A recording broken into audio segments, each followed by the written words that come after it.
আজকের এই মহান মে দিবসে লালমনিরহাট জেলা জাতীয়তাবাদী শ্রমিক দল কর্তৃক আয়োজিত আজকের এই বর্ণাঢ্য র্যালিতে আমার প্রিয় মজদুর শ্রমিক ভাইরা সকলকে আমি আমার পক্ষ থেকে রক্তিম অভিনন্দন বিপ্লবী শুভেচ্ছা জানাচ্ছি। এই মে দিবসের জন্ম হয়েছিল শ্রমিকের অধিকার আন্দোলনের সংগ্রামে। সেই শিকাগো শহরে সেই সময় তাদের কাজের ঘন্টার দাবিতে, মজুরের দাবিতে যে শ্রমিকরা আত্মহত্যা দিয়েছে তাকে জাগরুক করে রাখার জন্য, স্মরণ রাখার জন্য দীর্ঘদিন যাবৎ শুধু বাংলাদেশ নয়, পৃথিবীর যত মজদুর শ্রমিক রয়েছে তারা এটিকে বিজয়ের মাস হিসাবে, বিজয়ের দিন হিসাবে তারা অত্যন্ত শ্রদ্ধার সঙ্গে উদযাপন করে থাকে। আমি গভীর শ্রদ্ধার সঙ্গে সেই সমস্ত শ্রমিক ভাইকে স্মরণ করছি যারা শ্রমিকের আন্দোলনে, শ্রমিকের অধিকার প্রতিষ্ঠার জন্য আত্মহত্যা দিয়েছে, যুগে যুগে যারা নির্যাতিত হয়েছে, আত্মহত্যা দিয়েছে, তাদের প্রতি আমি গভীর শ্রদ্ধা জানাচ্ছি। প্রিয় ভাইরা আমার, আমরাও একটি 16 বছর ফ্যাসিবাদী সরকারের আওতায় ছিলাম। আমাদের কথা বলার স্বাধীনতা ছিল না, শ্রমিকের আন্দোলনের কোন সুযোগ ছিল না, করার কোন সুযোগ ছিল না। একটি দলীয়করণের ফ্যাসিবাদী সরকারের আওতায় শ্রমিকদের আকাঙ্ক্ষিত কোন দাবি এই বর্তমান সরকার পালন করে নাই। তারা যে তাদের দাবির সঙ্গে সংগঠিত হবে, উচ্চারিত করবে, সে সুযোগও ছিল না। জুলাই অভ্যুত্থানের মধ্য দিয়ে একটি নতুন বাংলাদেশ দেখতে পাচ্ছি আমরা। এখন আমরা স্বাধীনভাবে কথা বলতে পারি, নিজের অধিকারের জন্য সংগঠিত হতে পারি। এই বাংলাদেশের জন্য 1971 সালে আমার পিতা সহ 30 লক্ষ মানুষ শাহাদাত বরণ করেছে। আমাদের মুক্তিকামী মানুষ অস্ত্র হাতে নিয়েছিল, একটি সাম্যের বাংলাদেশ করবে, একটি গণতান্ত্রিক বাংলাদেশ হবে, একটি শোষণহীন বাংলাদেশ হবে। কিন্তু আমরা স্বাধীনতা উত্তরকালে কি দেখলাম? আমরা দেখলাম যে আকাঙ্ক্ষা নিয়ে বাংলাদেশের স্বাধীনতা সূচিত হয়েছিল, সে আকাঙ্ক্ষা পুনর্জিত করে দিল তদানীন্তন আওয়ামী লীগ। সব রাজনৈতিক দলকে নিষিদ্ধ ঘোষণা করা হলো, এক দল কায়েম করা হলো বাকশাল, অর্থাৎ তারাই শুধু রাজনীতি করবে, আর কারো কোনো অধিকার থাকবে না। বাংলাদেশের মানুষ সবসময় গণতন্ত্র প্রিয়, মুক্তিকামী মানুষ। যত নির্যাতন নেমে আসলো বাংলাদেশের মানুষের উপর, রক্ষী বাহিনী, লাল বাহিনী, ঘোড়া বাহিনী, সমস্ত বাহিনীর বিরুদ্ধে বাংলাদেশের মানুষ টেকনাফ থেকে তেঁতুলিয়া সংগ্রাম করলো। এবং এক সময় দেখা গেল 1975 সালে তাদেরই দলের অন্তর্দ্বন্দ্বে এবং অনিবার্য হয়ে পড়ল শেখ মুজিবের মৃত্যু। যার কারণে আবার বাংলাদেশ একটি অন্ধকারে চলে গেল। সেখান থেকে আমাদের প্রিয় নেতা, আমাদের পার্টির প্রতিষ্ঠাতা শহীদ রাষ্ট্রপতি জিয়াউর রহমান ওই 7ই নভেম্বর সিপাহী এবং জনতার বিপ্লবের মধ্য দিয়ে আবার ক্ষমতার পাদদেশে এসেছিলেন। যে ব্যক্তি স্বাধীনতার ঘোষণা দিয়েছিলেন, যুদ্ধ করেছিলেন, বাংলাদেশের মানুষ আবার জিয়াউর রহমানের অভাব অনুভব করলেন, আবার বাংলাদেশের মানুষকে মুক্ত করলেন, নতুন করে বাংলাদেশের সকল মানুষের গণতান্ত্রিক অধিকার ফিরিয়ে দিলেন, সব রাজনৈতিক দলকে মুক্ত করে দিলেন, বাংলাদেশে একটি গণতান্ত্রিক পরিবেশ ফিরে আসলো। আমরা দেখলাম আবার ষড়যন্ত্র হলো জিয়াউর রহমান এবং বিএনপির বিরুদ্ধে। তাকে কাপুরুষোচিত ভাবে হত্যা করা হলো। তারা ধারণা করেছিল যে এর মধ্য দিয়ে বিএনপি নিশ্চিহ্ন হয়ে যাবে, বিএনপি নাম গন্ধ থাকবে না বাংলাদেশে। কিন্তু সবাই জানেন যে জিয়াউর রহমান জীবিত, জিয়াউর রহমানের চেয়ে মৃত শহীদ জিয়াউর রহমান আমাদের কাছে অনেক বেশি। আমরা তার আদর্শ, তার নীতিকে ধারণ করি, যার কারণে আমাদের প্রিয় নেত্রী, দেশনেত্রী বেগম খালেদা জিয়া 9টি বছর ওই শহীদ ইরশাদের বিরুদ্ধে বাংলাদেশের টেকনাফ থেকে তেঁতুলিয়া সংগ্রাম করেছেন, আপোষ করে নাই। যার কারণে বাংলাদেশের মানুষ তাকে উপাধি দিয়েছে আপসীন দেশনেত্রী বেগম খালেদা জিয়া, উপাধি দিয়েছে দেশ মাতা খালেদা জিয়া। সুতরাং বিএনপির ইতিহাস হচ্ছে সংগ্রামের, বিএনপির ইতিহাস হচ্ছে গণতন্ত্রের, বিএনপির ইতিহাস হচ্ছে স্বাধীনতা, সার্বভৌমত্ব রক্ষার ইতিহাস। খালেদা জিয়া আজকে বাংলাদেশের টেকনাফ থেকে তেঁতুলিয়া তার উপরে যত নির্যাতন করা হয়েছে, তাকে অন্যায়ভাবে জেলখানায় অন্তরীণ করে রাখা হয়েছে, তারপরও বাংলাদেশের গণতন্ত্রের সাথে উনি আপোষ করে না। উনি বাংলাদেশের এই জুলাই অভ্যুত্থানের মধ্য দিয়ে আবার মুক্ত হয়েছে। আমাদের প্রিয় নেতা তারেক রহমান দীর্ঘ 16টি বছর মামলার জুলুম, অত্যাচার, জেলকে মাথায় রেখে বাংলাদেশের বিএনপিকে সংগঠিত করেছে। আজকের বিএনপি অতীতের সকল সময় চেয়ে বেশি শক্তিশালী। এই শক্তিশালী অবস্থা দেখে কিছু কিছু রাজনৈতিক দল ভয়ভীত হয়েছে। তারা নানান কথা বলছে। আন্দোলন করলাম 16 বছর কি জন্য? একটি গ্রহণযোগ্য, অবাধ, নিরপেক্ষ, প্রতিযোগিতামূলক নির্বাচনের জন্য।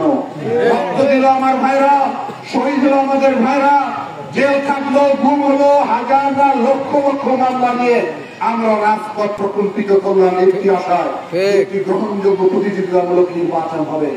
নতুন নতুন অনেক লোক সদক দিচ্ছেন সংস্কার আগে না নির্বাচন আগে। আমরা কোনো সময় বলি নাই যে আমরা সংস্কার মানি না। বিএনপি 2023 সালে তারেক রহমানের নেতৃত্বে প্রথম 31 দফা সংস্কার জাতির সামনে উপস্থাপন করে।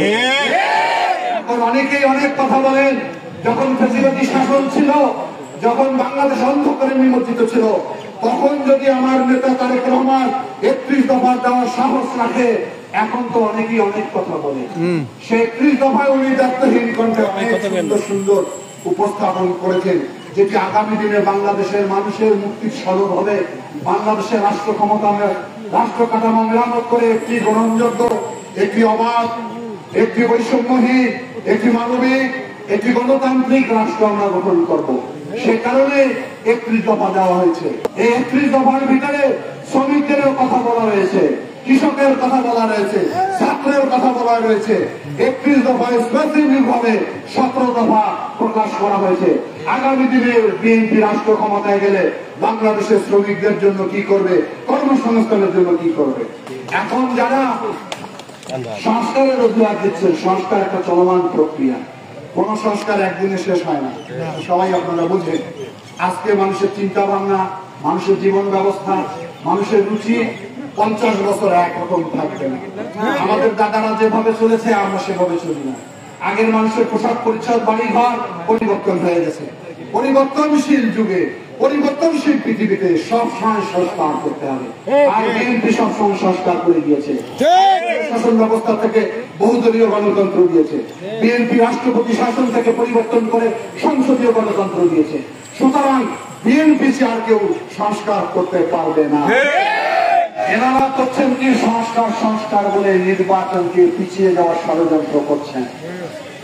আমরা মনে করি রাষ্ট্র চালাবে রাজনীতিবিদরা।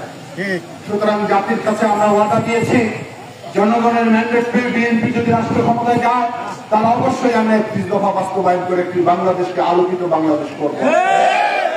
সেখানে যারা ষড়যন্ত্র করছেন, ওনারা এখন খেলোয়াড় তৈরি করতে পারেন নাই। রেফারি মাঠে রয়েছে, খেলা তো শুরু হবে।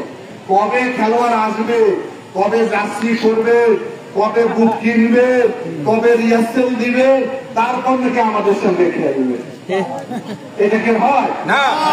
সুতরাং খেলার তারিখ ঘোষণা করা হোক, কার কতটা পারদর্শী জনগণ বিচার করবে। আমরা আজকের এই মে দিবসে এই অন্তর্বর্তীকালীন সরকারকে বলতে চাই, অতি অল্প সময়ের মধ্যে নির্বাচনের রোডম্যাপ দেওয়া হোক। অনিশ্চয়তার মধ্যে দেশকে রাখা যাবে না। অনেকে বলেন যে সরকার তো ভালো করছে, কিছু কিছু ফেসবুকে ইউটিউবাররা নেমে পড়েছেন, আরে শেখ হাসিনাও তো কথা বলতো যে দেশ খুব ভালো চলছে, দেশের অনেক উন্নয়ন হচ্ছে। শেখ হাসিনার পরিবর্তন করা কেন প্রয়োজন হয়েছিল? পরিবর্তন হয়েছে এজন্য যে শেখ হাসিনার কাছে জনগণের ম্যান্ডেট ছিল না, ভোটে নির্বাচিত হয় না, এই জন্য তো পরিবর্তন করলাম, এই জন্য তো নষ্ট, এই জন্য তো। সুতরাং কোন ম্যান্ডেটহীন সরকার অনন্তকাল রাষ্ট্র ক্ষমতায় থাকতে পারে না। সরকার গঠন হবে, সরকার যদি খারাপ কাজ করে 5 বছর পর জনগণের কাছে ক্ষমতা থাকবে। তত্ত্বাবধায়ক সরকার আগামীতে আর কোন নির্বাচন হবে না, ভয় পাওয়ার কোন কারণ নেই। সুতরাং দল গোসার নির্বাচনে আসেন, জনগণ যাকে ম্যান্ডেট দেবে তাদেরকে আমরা সেলুট করে নিব। ভাইরা, কথা আর বাড়াতে চাই না। আজকের এই মহান মে দিবসে আমার লালমনিরহাট জেলার সর্বস্তরের শ্রমিক ভাইরা, আপনারা যে সংগঠিত হয়েছে, এই সংগঠনকে আরো মজবুত করতে হবে। শ্রমিকরা হলো উন্নয়নের হাতিয়ার। বাংলাদেশকে যদি আমরা আমাদের কাঙ্ক্ষিত জায়গায় নিতে চাই, তাহলে শ্রমের কোনো বিকল্প নাই। শ্রম এবং পুঁজির মিশ্রণে একটি দেশ উন্নয়ন সাধিত হতে পারে। সে কারণে আপনারা সংগঠিত হয়েছেন, আরো সংগঠন বৃদ্ধি করতে হবে। সামনে যখনই নির্বাচন আসবে, যার যার অবস্থান, যে যেখানে কর্মরত হয়েছে, সেই ক্ষেত্রে আপনাদেরকে কাজে নামতে হবে এবং বিএনপিকে রাষ্ট্র ক্ষমতায় নিয়ে এসে জনগণের আকাঙ্ক্ষাকে বাস্তবায়ন করতে হবে। সবাই হাত তুলুন।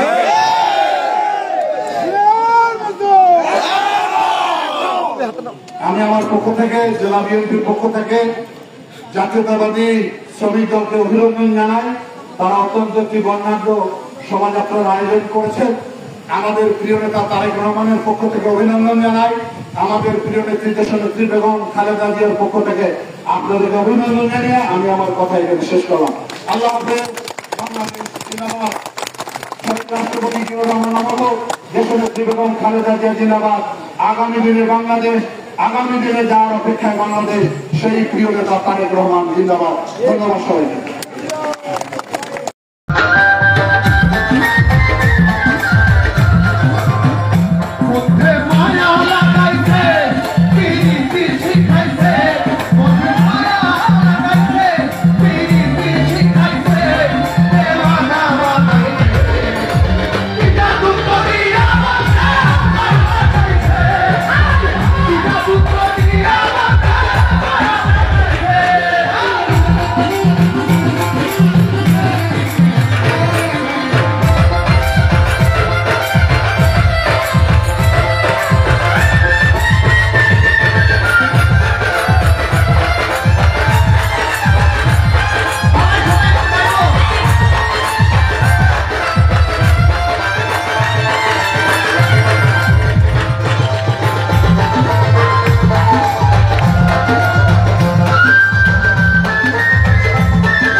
ধন্যবাদ।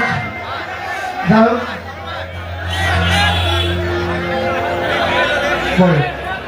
আচ্ছা আমাদের একটি রিকোয়েস্ট আসছে। আসলে গানটি আমরা সবাই আসি, যেহেতু আমরা সবাই গাইছি।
এত দর্শক দেখে মন ভরে গেছে। আমাদের গান কি ভালো হচ্ছে? ভালো হচ্ছে? আপনাদের ভালো লাগছে? যাই, শুনে শান্তি পেলাম। শেষ অবধি আশা করা যায় আপনারা থাকবেন, আমরাও থাকবো। যতক্ষণ আপনারা থাকবেন ততক্ষণ আমরা থাকবো। আর কেবল তো মাত্র শুরু। রাত যত গভীর হয় অনুষ্ঠান তত মধুর হয়, তাই না?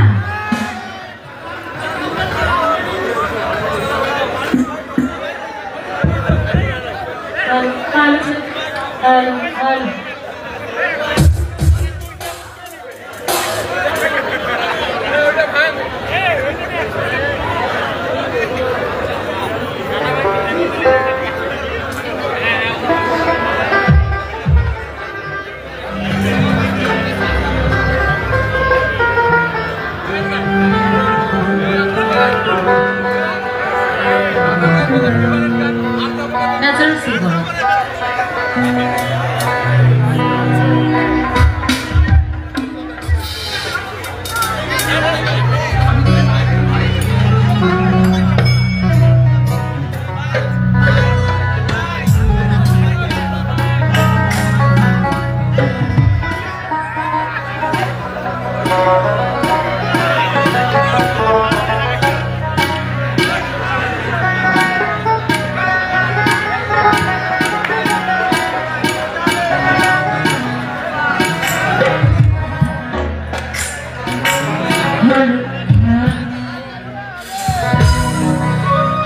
তো এই গানটি আমাদের পেজে যৌথভাবে ছাড়া হয়েছিল, সেক্ষেত্রে আমরা ওখানে চেষ্টা করছি গাইবার। সবাই আমরা আনন্দ করবো এবং সবাই উৎসাহ দিব, ঠিক আছে?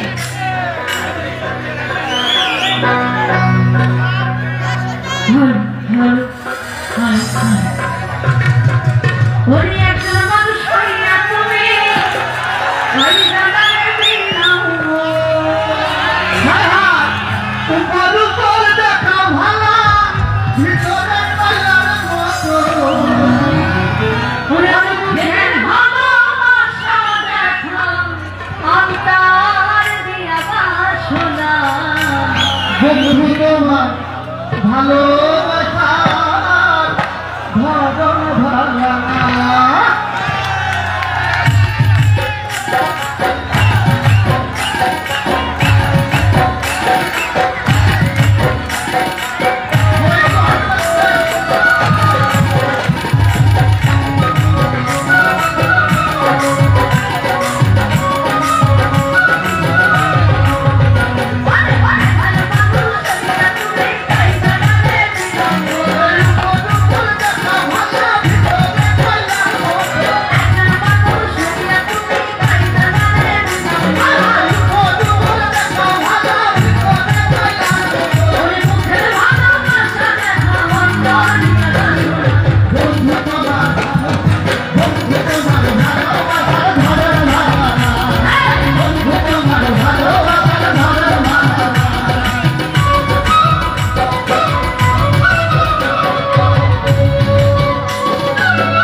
মঞ্চে আসতে পারছি প্লিজ ভাই।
মন্ডলী, আমাদের শিল্পীবৃন্দ, আমরা যে বলেছি যে আমরা লালমনিরহাটের মানুষ, গানের ভক্ত সবাই আমরা, ওনারা সে কথাটি আমাকে জানিয়েছেন। ওনারা আরো অনেকক্ষণ ধরে গান চালাতে প্রস্তুত রয়েছে, যদি আপনার সঙ্গে রাজি হন। ওনাদের এখন পর্যন্ত প্রতিটি গানে আমাদেরকে মুগ্ধ করেছে। এবার আরো দারুণভাবে আমাদেরকে মুগ্ধ করার জন্য এখন গান পরিবেশন করছেন মেন উদাসী। গান গাইছে মেন উদাসী।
তো আমাদের রংপুর জেলার অনেক ভাওয়াইয়া গান আছে, তো আমাদের মন্ত্রী মহোদয় ভাওয়াইয়া গান অনেক পছন্দ করেন, শুনেছি। তো আমি চেষ্টা করছি একটি ভাওয়াইয়া গান করার, তারপর আমরা সবাই আবার আনন্দ করব, তারপর সকলে মিলে মন্দির গান শুনবো, ঠিক আছে?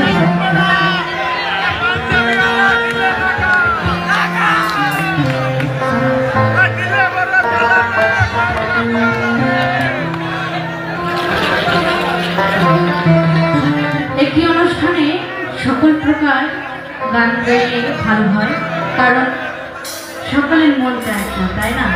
তার মনে কি আছে যদি মিলে যায় তাইলে লাগবে।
তো এই সব গান অনেক আগে গাওয়া হতো। এইসব গানের মধ্যে অনেক দুঃখ মিশে রয়েছে। ওরে ঠিকো ঠিকো ঠিকো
যে ভাবের গান, যে বিরোহী নারীর গান, যেভাবে ভাওয়াইয়া গান একদম দ্বিগোল্লাসী গান সে গিয়ে আমাদেরকে শোনাইল, সত্যি আমরা রংপুরবাসী অত্যন্ত আনন্দিত, মুগ্ধ এবং উচ্ছ্বসিত।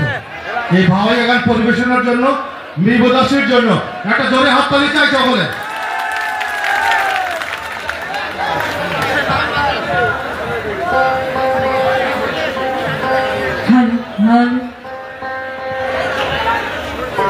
তো সকলের অনুরোধে আবার আমরা আনন্দে ফিরে যাচ্ছি। সকলে আনন্দ করব, ঠিক আছে? আপনারা যত আনন্দ দিবেন আমরাও বেশ শান্তি পাবো, কারণ আপনারা যদি মনে শান্তি না পান তাহলে আমরাও মনে শান্তি পাব।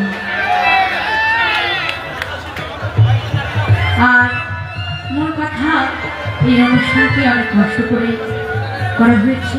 তো যার যা ব্যক্তিগতভাবে কেউ বিশৃঙ্খল করবেন না, নিজের মনে করে সুস্থভাবে সুন্দরভাবে গান শুনে আনন্দ উপভোগ করুন। সকলের কাছে এটা চাওয়া, কারণ আমরা সেই কুষ্টিয়া থেকে আপনাদের গান শুনতে আসছি। এখন যদি আপনারা বিশৃঙ্খল করেন তা আমাদের কিছু না, আপনাদের দর্শন হবে।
গান নিয়ে আসছে আমাদের রায়সারি। তো আসলে এখনো নতুন, তেমন একটা এসে করে না।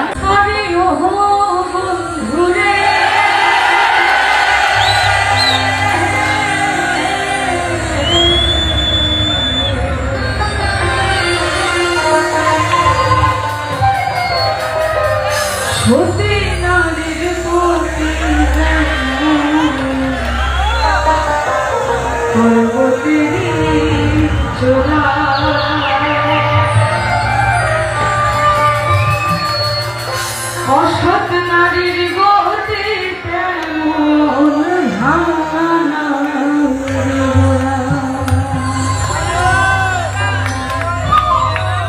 তুমি নামের গোলই হইয়া রে বন্ধু, নামের গোলই হইয়া অন্তরে অন্তর মিশাইয়া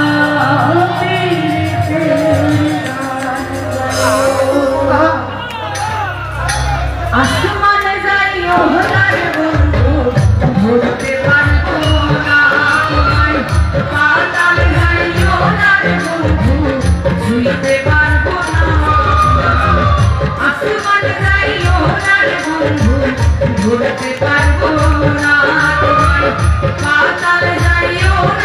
বন্ধু শুইতে পারতো না বুকের ভেতর রইল রে বন্ধু বুকের ভেতর রইল অন্তরে অন্তর মিশাইয়া পিড়িতে গান গাইলো বুকের ভেতর রইল রে বন্ধু বুকের ভেতর রইল অন্তরে অন্তর মিশাইয়া পিড়িতে গান গাইলো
লালমনিরহাটবাসী, আপনারা সবাই জানেন যে আমরা তিস্তার ন্যায্য পানি দিশার দাবিতে গত 17 এবং 18 ফেব্রুয়ারি লাগাতার 48 ঘন্টা রংপুর বিভাগের 5টি জেলায় 11টি স্থানে 48 ঘন্টা আমরা একটা সংগ্রাম করেছি, আন্দোলন করেছি।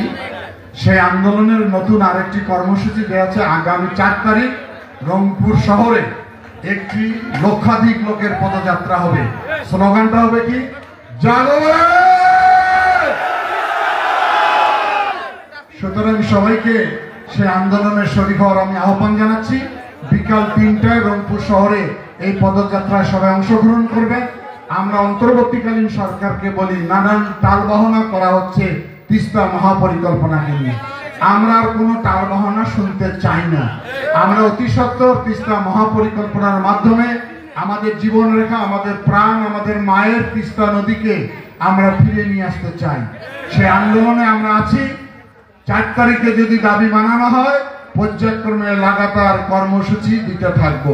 সেই শিকাগো শহরে আন্দোলনরত অবস্থায় আত্মহতি দিয়েছিলেন। সেই দিনটিকে স্মরণ করার জন্য সারা পৃথিবী জুড়ে 1 মে উদযাপন করা হয়। সে কারণে আজকে আমরাও লালমনিরহাট সারাদিন ব্যাপী জাতীয়তাবাদী শ্রমিক দলের উদ্যোগে সারাদিন ব্যাপী অনেক অনুষ্ঠান আমরা করেছি। সর্বশেষ সাংস্কৃতিক অনুষ্ঠান। আমি সকালে র্যালিতে ছিলাম, যদিও শ্রমিক দলের নেতারা আমাকে বলেছিল যে ভাই আপনি শেষ পর্যন্ত আমাদের সাংস্কৃতিক অনুষ্ঠানে থাকবেন। থাকার আগে আমি এত আকৃষ্ট হব সেটা ভাবতে পারি নাই। কিন্তু আপনারা সবাই জানেন যে আমি ক্রীড়া, সাংস্কৃতিক, কৃষ্টি, কালচার নিয়ে কাজ করে থাকি। সে কারণে শিল্পীদেরকে আমি সবসময় সম্মান করে থাকি। আর বিশেষ করে কুষ্টিয়ার নারায়ণসাহেব এলাকা, এটি হচ্ছে বাংলাদেশের বিখ্যাত শিল্পীর কারখানা। তারা যে আমাদের সীমান্তবর্তী জেলা লালমনিরহাট, লালমনিরহাট লালে ভরাডে, সেই জেলায় এসে এত সুন্দর সঙ্গীত পরিবেশন করে আমাদেরকে মুগ্ধ করেছে। আমাদের যদি জানা থাকতো যে এনারা এত ভালো শিল্পী, এত সুন্দর গান পরিবেশন করতে পারেন, তাহলে আয়োজনটা আমরা আরো অনেক বড় বড় করতে পারতাম। তবে ভবিষ্যতে আমার ইচ্ছা থেকে গেল, এনাদের সঙ্গে আমাদের যোগাযোগ থাকবে।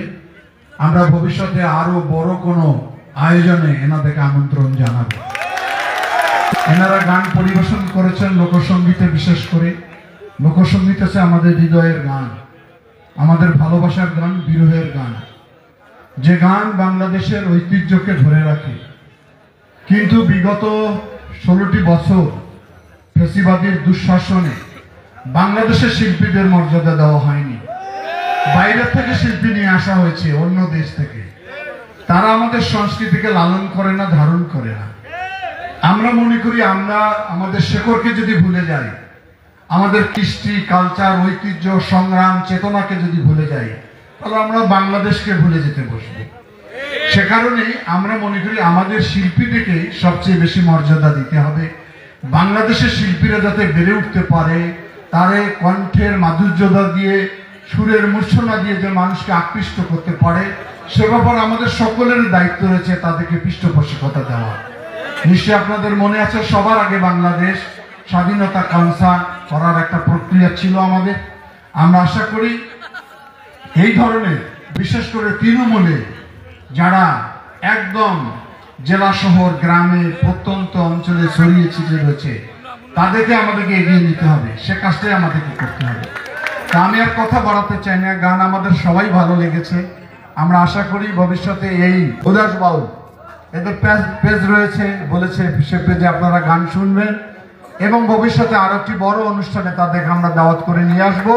সেই অনুষ্ঠানে আরো সুন্দর গান পরিবেশন করবে। তাদের গান আমাদের সবারই ভালো লেগেছে কিনা একটা সবাই হাততালি দেন দেখে। সবারই ভালো লেগেছে। সুতরাং আমরা আমাদের আমন্ত্রিত অতিথিকে আমার জেলাবাসীর পক্ষ থেকে ধন্যবাদ জানাই। এরা অনেক ছোট মেয়ে, এত সুন্দর গান পরিবেশন করছে। আমার ধারণা যে ভবিষ্যতে এরা অনেক গুণী শিল্পী হবে এবং বাংলাদেশের মানুষকে সঙ্গীতে আকৃষ্ট করে তুলবে। ধন্যবাদ সবাইকে।